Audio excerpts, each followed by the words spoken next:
Hi, today we are going to study India, its location and extent. What does this basically mean? This basically means that we are going to study India, where is it located latitudinally and longitudinally, as well as the extent from where, that is, which किस place से कहाँ तक ये जाता है. India is one of the largest country of the world.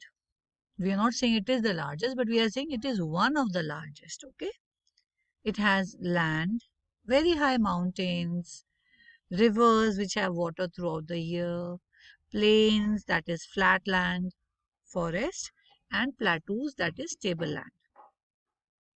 Along with this, we have beautiful hills, waterfalls, and we have coastal region, which is reflected here as refreshing shores. Refreshing means that basically give you refreshment. You feel very happy when you go there.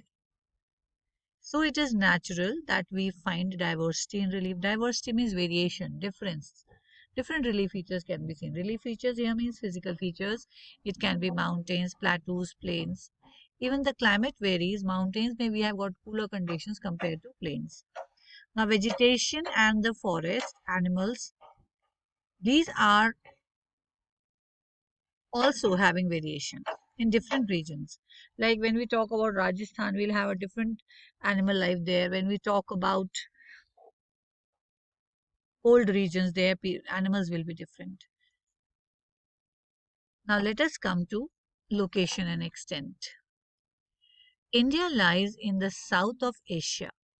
So if you see the map of Asia, you will find that India lies to the south of it. This is map of Asia. So if you see the countries here, we have got Turkey, Syria, Iraq, Iran, Afghanistan, Pakistan. We have Nepal, Bhutan, Myanmar, China. India is in the south. This is north, this is south. India is in the south of the Asia continent. Okay. Now let us see its extent. I will be highlighting the extent. So if you see latitudinally, it is between 8 degree 4 minutes. It is 8 degrees 4 minutes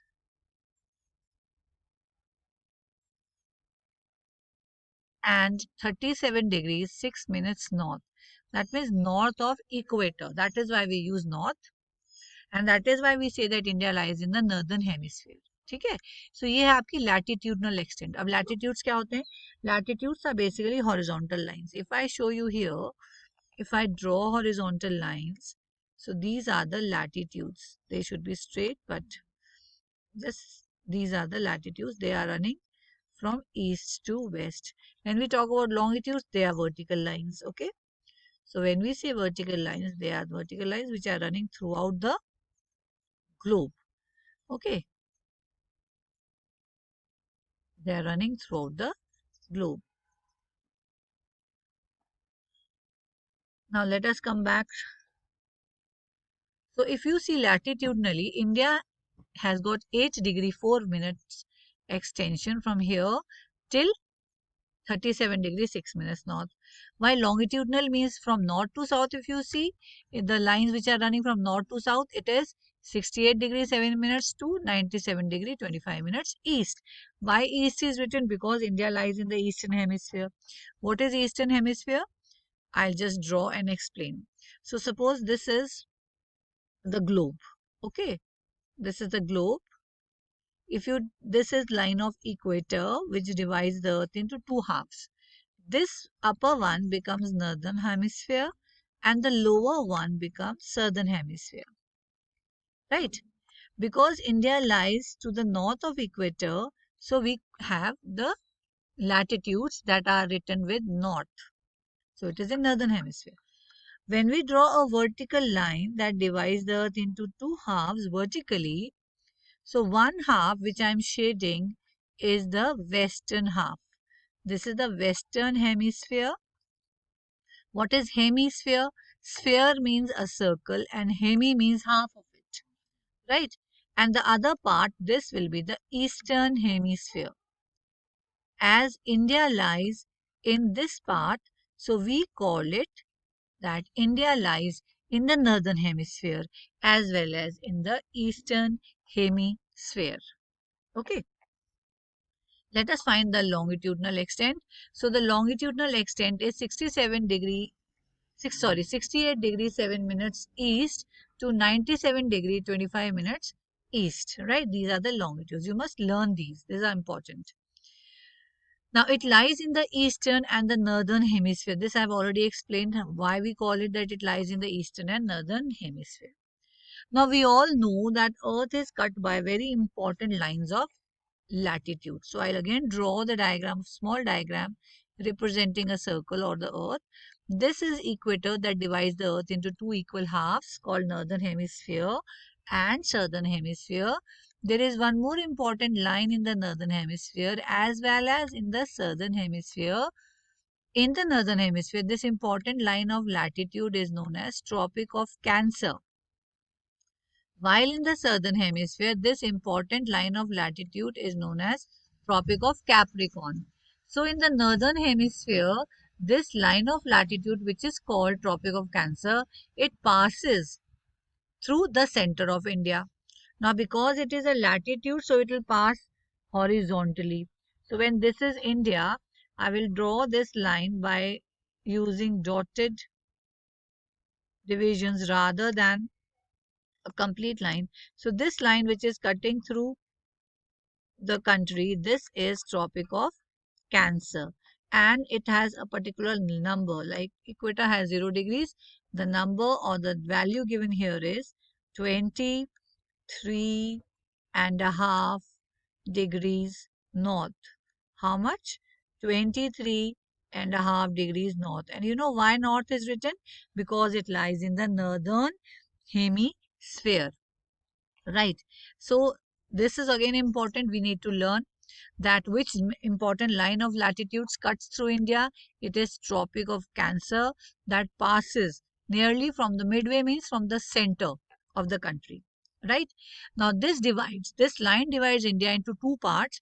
One is called the northern India and the other one is called the Deccan and the Peninsular India. Let us again go back to the map and see. So this part is known as northern India, and the southern part, the line divides it into two. The upper part is known as northern India, while the part which is below the Tropic of Cancer is known as Deccan or Peninsular India. Peninsula, we mean, what is a peninsula? Peninsula is a landmass which is surrounded by water from three sides. So if you see this part of India, it is surrounded by water from three sides. One side there is Arabian Sea, in the southern part, we have Indian Ocean, and on the other side, we have Bay of Bengal. That is why we call it a peninsula. Okay. So let us come back. Now, India is also bounded by Himalayas in the north. Let us see what are the other physical features that are surrounding India. We have Himalayas in the north. We have Bay of Bengal in the east, Arabian Sea in the west, and Indian Ocean in the south. So let us see where are they. I'll come back to the map again.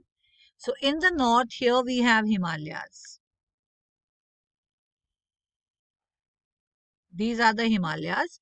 Then we have Arabian Sea. We have Indian Ocean to the south. And here in the east, we have Bay of Bengal. This is east. This is west.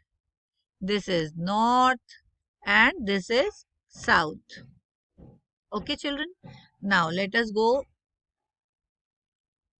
Now, when we see the latitudinal extent, when we count all the longitudes that are running from east to west, there are about 30 longitudes. Now, how did we come to this?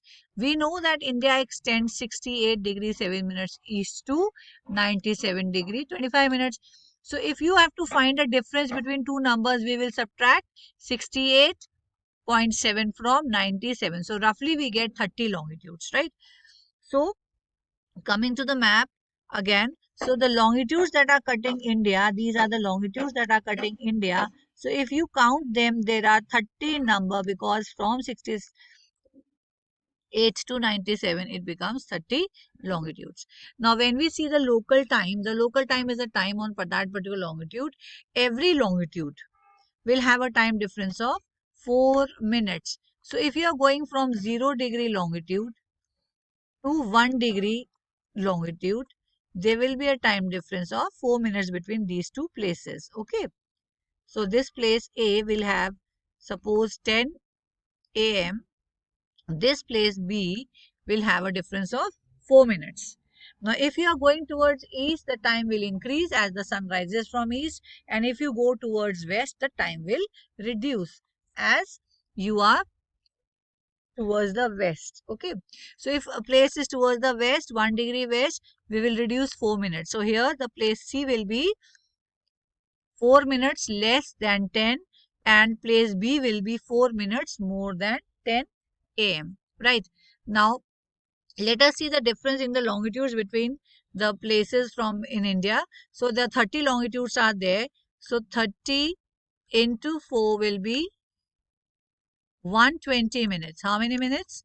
120 minutes. Now, we know that 1 hour has 60 minutes. So, how many hours difference will be there? 2 hours. How many hours difference? 2 hours difference will be there. So, from this place A, suppose I make this place as A, to this place B, the time difference at A and B will be of 2 hours. Because B is in the east, suppose at place A, the time is 10 a.m. Place B will have 2 hours ahead. Because in the east, the time is running fast because sun rises in the east. So, here the time will be 12 noon. What will be the time? 12 noon. Okay.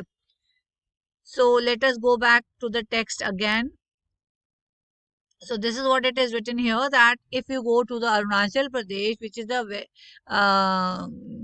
easternmost part, and then to the westernmost part, that is Dwarika, then it will create confusion. So, if you have a time difference of 2 hours, then it may create a confusion in the country. Why will there be confusion? Like, suppose the Prime Minister says that he is going to give the speech at 10 a.m. So, 10 a.m. in Arunachal, which is in the east, will happen quite early compared to Gujarat. So, there will be a confusion of time. To avoid that confusion, each country has got a standard meridian. What is it called? Standard meridian for the time. And the time taken for that standard meridian is called standard time. So, in India, we have one longitude which is called the standard meridian, that is 82 degrees 30 minutes east. So, whatever time will be there on this meridian will be considered as the time which will be common throughout the country. Right. So, if it is 12 noon on standard meridian, it will be 12 noon in Gujarat as well as 12 noon in Arunachal Pradesh. Right. So, that is accepted because we have taken this as a standard meridian to avoid the confusion. So, that becomes the standard time for all over India. Okay. Now, let us move further. Now, we will be studying what is a subcontinent. A subcontinent is basically a large landmass which have similar physical features, like similar kind of mountains and river. So, India is a vast country, right? So, India and its neighboring countries are known as Indian subcontinent. If you see the size of India compared to other countries, India is 7th largest country in the world, right? And the area of India is about 2% of the total area of the world, right? Is it clear? Now, what is the extent? It is spreading from Himalayas in the north to Kanyakumari in the south. Now, let us see the map again. So, here we have Himalayas in the north, which starts with Karakoram from here, and Kanyakumari is in the southern tip. So, it is extending from Himalayas in the north to Kanyakumari in the south. This is the extent of India. I hope I made it clear, right? So let us move further and let us go back to the text. Now, it says that it is covering 2% of the earth. That means it is about 1/12 of the earth is covered by India, right? Now, the circumference of the earth is about 40,000 kilometers and the area covered by India is 3,000 kilometers. okay, which is 1/12 of the circumference.